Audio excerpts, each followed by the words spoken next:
time around? Yeah, it's exciting. It's brilliant. It's great to be a part of, to be honest with you. Yeah, it's been obviously something we haven't done before, travelling this far to obviously playing games part of pre-season, so it's been phenomenal, but we've enjoyed it, and nothing surprises us anymore. We've come to think about these things during last season that it could happen when we first heard, and obviously now it's here. We've enjoyed every bit of it. You've earned it though as well. I mean, that National League was brutal. I mean, the Notts County game, all the games you've had. Time to sort of, when Phil was saying, give yourself a little pat on the back and maybe enjoy it slightly on top of the pre-season work. Yeah, it was a massive emotional hit. It took a lot out of us. I think, speaking personally, after the season was pretty drained, and it was great to obviously have the downtime that we did, and we had quite a long time off as well. So at least in pre-season we had this to look forward to as well. We had a couple of weeks at home, and then we've got this, and then we go back and it's straight back to work. So yeah. You're not League Two's about though, 46 games, got an early cup game. Do you think even though you're loving it out there, the games are tough, but you'll be at optimum fitness? Because obviously these are different kind of fixtures what you usually have in pre-season. Yeah, I think once the season starts is really when you only know how fit you have become over pre-season. The pre-season games are there designed to get fit, to get sharper, but nothing replicates playing the proper matches that come from the first game of the season. And sometimes it takes a couple of games to feel at your peak and, as I say, peak of your powers, but also you're hoping to hit the ground running, and we've worked extremely hard at home before we come out here, but even since we've been out here in the heat and the conditions, we've worked just as hard, if not even harder, especially with the games too, and we're looking forward to getting going. Obviously we know the league's going to be really difficult this year. There's so many teams in it who will be trying to get promoted like there is every season, and we're hoping we could be one of them who can give it a good shot. Yeah, two more from that. You're kind of relishing that. You are going to be one of the favourites, but you just have to expect it now, really, don't you? Yeah, I mean, the pressure's the pressure. It's part of the club. It's part of being at the club. And last year the pressure was pretty intense. We put that pressure on ourselves again, definitely this season. So yeah, just take it on and roll with it. Football's really changing. The landscape of transfers. We're seeing Mbappe, 250 million euros potentially to Saudi Arabia. Obviously a change of culture, change of life for so many players. But you say maybe one day you boys would consider? Probably a better question for Paul. I'm at the latter stages of my career, but yeah. Maybe for £1 billion, yeah. No, obviously it's not. Money-wise, but culture-wise. Those players obviously are different ends of the scale compared to us. Do you know what I mean? That's not something we can walk around and even think about or contemplate happening to us. Mbappe and all them, nothing like us. But as I say, it's a career in football, and if that's what they want to go and do, then so be it. I don't really know what anyone else's business is, and what people choose to do with their own lives is no one else's business. So fair play to anyone who wants to go and play out there and do whatever you want in life. It's up to you. If you want to be, if that's what makes you happy, that's what makes you happy. It's no one else's business. It's great to get a taste of the American culture, though, isn't it? The facilities are phenomenal, absolutely phenomenal. He has been unbelievable. Do you need a walk boy or what? Maybe, who knows? We don't know, do we? But obviously coming out here and Rob and Ryan being American owners, and obviously having the backing we do from the American fans through the documentary and things, it's been great to play in front of them. And obviously you never know in football who'd have said 5 years ago Saudi Arabia would be trying to sign the best players in the world, and no one would have called that, but who knows, in 4 years maybe in America there might be teams trying to sign probably the 2000 and 2001 best players in the world, if you're lucky.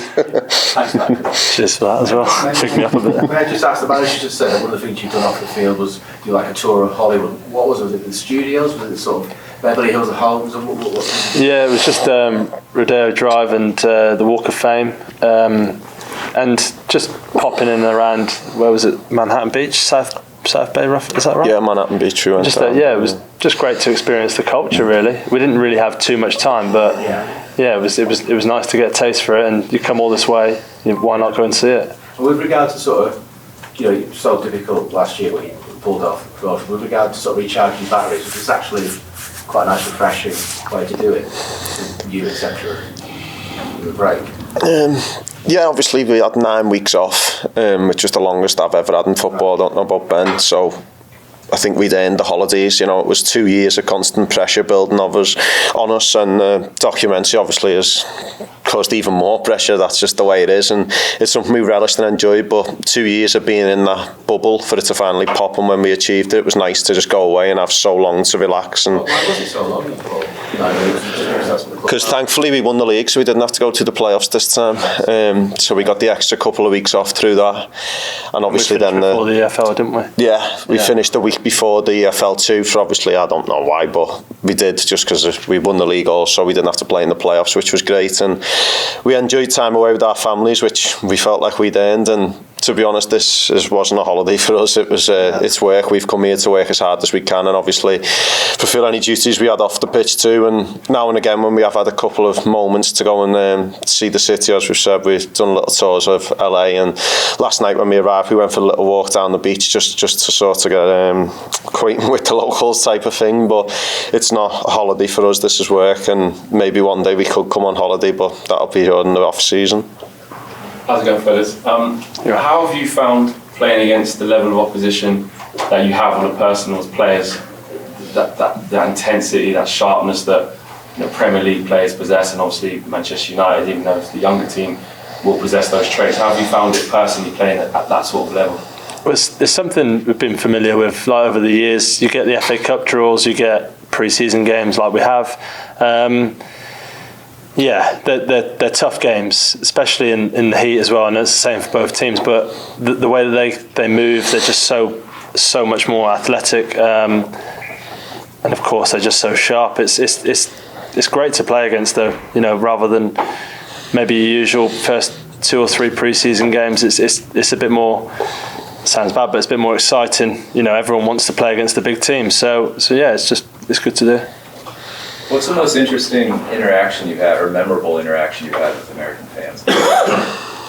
Well, personally, answer? Yeah. what's the best interaction with the fans? What's the most memorable one, or the weirdest one? Or what's it been like? Since we've been on tour? Yeah. To be honest, an excitable lady after the LA Galaxy game. That was about it. I missed that actually. I did get told, but I missed that. Yeah. But not for me. We'd been in North Carolina probably 2 hours. I was literally walking along Chapel Hill to go and basically get a drink from a shop, and car window goes down and it's Super Paul Mullin all over the street. I was like, wow, and that was the moment when I was like, maybe what Rob and Ryan and everyone else has been telling us is true. That's probably the one that'll stick with me, and that was the first moment where I thought, maybe they do know who we are around here then. Have you managed to keep your feet on the ground, and there's a lot going on. You guys pretty much, it's Hollywood right now, and just going back to Wrexham and being ready for the league. How have you managed to do that? Each other more than anything.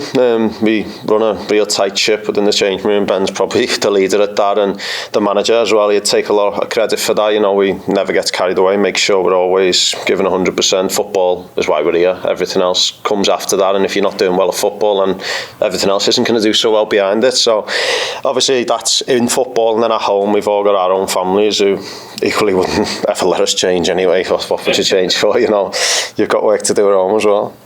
Did you guys put in perspective where Wrexham was 2 years ago to where you are now touring the US?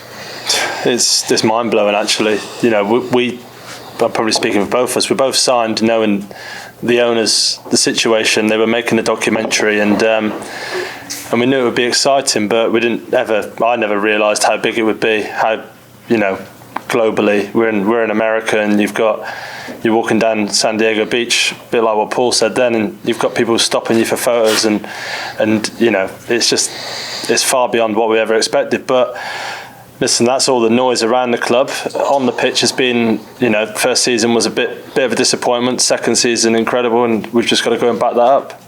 Just your thoughts? Sorry? Your thoughts on how far this team and club is coming to? As Ben said, we signed, and the day I signed was the day I got told we were doing a documentary, and my first thought in that moment was, that might be a waste of time. Who's going to be so interested in Wrexham? But obviously I don't have the marketing expertise of Ryan Reynolds and Rob McElhenney, so it's obviously really surprised us how well it's been received. But I think it's been received that way because they've reflected us all truthfully, and it's real life, and realness gets reflected, and everyone who watches the show can relate to it. It's not something that's living in mansions, driving around in ridiculous cars and people watching think, oh, look at this. It's just normal people who luckily get to play football for a job, and they get to follow our stories on a personal level and not just on the field. Following on from that, I mean, you've both had very good Football League careers, the kind of 1% of all footballers we love. But how is it now dealing with that stardom? I don't know if I want to say stardom, I don't know, but you have your name chanted when you're walking down the street in the States and stuff. That's very different to what you were used to. For me, I think it's how much you want of it. If you don't want anything of it, you can kind of stay away from it. If you want more of it, you can kind of have it. I think the social media is a massive driver of that as well. Yeah, that's just my personal opinion on it. And Paul, for tomorrow, I'm guessing with your accent, it'll mean a lot if you score against Man United. Not particularly, you know. It's I want to obviously come out here to get as fit as possible, and no matter who we're playing, you want to try and score as a centre forward. Obviously, to score on a US tour is something you might not get to do. I was messing with the lads who were saying the other day, who else has scored in LA then? Like, I'm joking, but it'd be who else could score in San Diego? So you never know. Hopefully, we just want to go out and give a good game, no matter whether it's a young team we play or the first team. We're going to try as best we can, and if I could score, that would be great. You claiming that own goal? Take it. May I ask who you support? Liverpool. Right. This is pretty obvious. If you score it. Ben, I also I don't know if you remember this, I bumped into you on a flight out to Washington when you were carrying the trophy. Yeah. Have you had to carry hand luggage the whole way? I haven't seen it since. Have you lost it? It got confiscated. No, I said to take it on the plane, and then I think the air hostesses wanted it kind of away from the plane because it was quite heavy. So yeah, I haven't actually seen it since. To be fair, I think it's been kept away from me. Are you guys looking forward to going to the baseball game Wednesday? A couple of the lads are going to watch baseball. I'm giving it a miss. I think I've worked hard enough. Hopefully, if we do get the full day off, I can enjoy it on a beach and relax and lie down somewhere. But yeah, the lads who are going to the baseball, I'd love to go. But obviously, with this just getting one bit of time off, I wouldn't want to spend it trapped in scorching heat watching baseball. Ben, you going? No, I'm not. No. I think there's a few lads going. You going to the beach too? Hopefully, yeah. Man U scheduled another game tomorrow in Houston with their senior team, and it's going to play just a youth team of academy players. Is that disrespectful to you, or is this the right level for this game? No, that's the right thing for them to do as a club. They're not obliged to put out a good team against us. They've got to look after themselves and do what's right for them. So the quality of opposition will still be very, very high. I'm sure there might be a sprinkling of a few first team players in there as well. So we played them last pre-season. It was kind of similar. It was behind closed doors though. So yeah, it's going to be a tough game no matter what. Can you explain to people in the United States who are going to say, well, they're just saying a bunch of young kids. What are young kids on Man U? No, they're top players. They will have been out on loan at top clubs as well. They won't just be young kids that you can bully, and they'll be exceptional. Johnny Evans will play it. Sorry? Johnny Evans is playing it. Is he? Yeah, he's not a young kid. He's very good. Now these kids, obviously, we'll say that. Well, people say the kids they could be under 23. Obviously, at what age do you change from being a kid? But they're all aspiring to play in the Premier League. They're the top Premier League club, so to still be there at the ages they are, they're obviously not too far away, because clubs like Man United, I don't think they just stockpile players for the sake of it. They keep players there who they think could be capable of playing in the first team, and it's a chance for us obviously to go and play against them. Who knows, they might have the next Rashford in the squad, and in 2 years' time we can be sat there saying, remember we played against them. It's one of those things, obviously, to say about being disrespected now, like that's a choice. To be disrespectful, to feel disrespectful, it's a choice. It's nothing on us. We just want to go and play football, whether it would be against the first team or against the under-23 side. It's 11v11, and we'll just go and give it our best shot. Phil just mentioned about generally as a football club and team making the town sort of proud or representing the town. From your point of view, is that maybe one of the more special things about this experience, that making people happy? And after all, that's what football is for the community, right? And you have a chance to, that's what I mean. So strip away all the sort of glitz and glamour. At the heart, you've got like real people who are sort of being made happy. There must be quite And that's because you always sort of remember maybe. Yeah, it's amazing to think that we're making so many people happy. And I mean, they would never have expected to come out to America and watch Wrexham play in the games that we're playing in with the crowds that we're getting. So for me, for them to be fulfilled with that brings immense joy. Yeah. What do you think of San Diego as a growing football town, and would you guys want to play here long term if you ever could? Would we like to play in San Diego long term? I haven't even been out to the hotel yet, apart from the beach, so I don't know if I could handle it. Who knows? We're here at the moment to play football, and you never know in life what happens in a couple of years. I've heard there's an MLS team coming to San Diego, so who knows? But obviously, we all love playing for Wrexham. He would bring us places like this. We wouldn't have thought it a couple of years ago, so we're just enjoying now, just playing here and during pre-season tour. Thank you very much.